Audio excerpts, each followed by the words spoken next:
to today's guest lecture with the company profile and career opportunities in the oil and gas industry. My name is Sulus Bedana Aziza.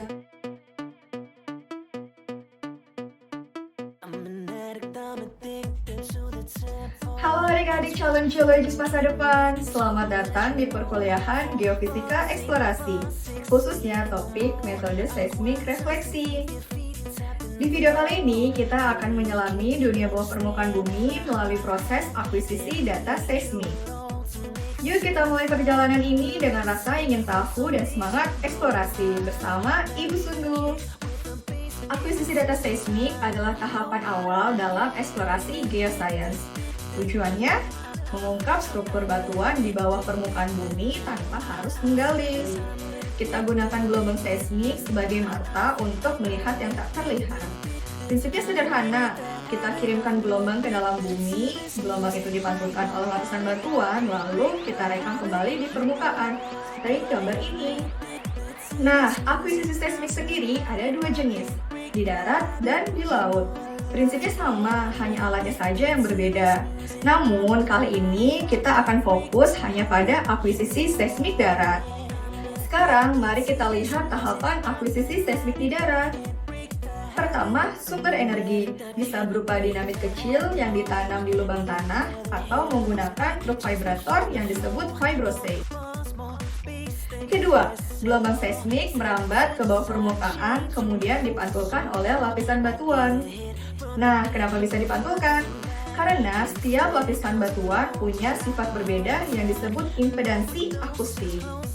Nilai impedansi akustik ditentukan oleh densitas batuan dikali kecepatan merambat gelombang. Jika ada perbedaan antar lapisan, sebagian gelombang akan dipantulkan ke atas dan sebagiannya lagi dirambatkan ke bawah. Ketiga, pantulan gelombang direkam oleh receiver yang berupa geofon dengan posisi berjajar di permukaan tanah.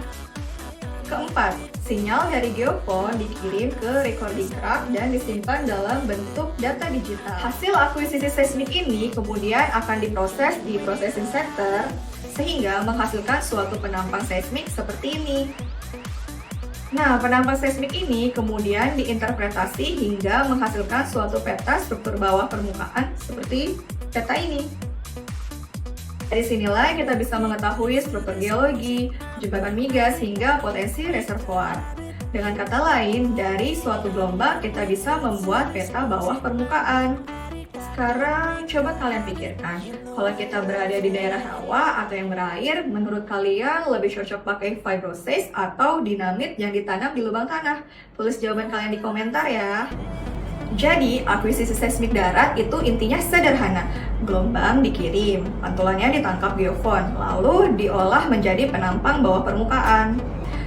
Sampai di sini dulu pembahasan kita tentang akuisisi seismik darat. Sederhana, tapi punya peran besar dalam eksplorasi geoscience. Mudah bukan?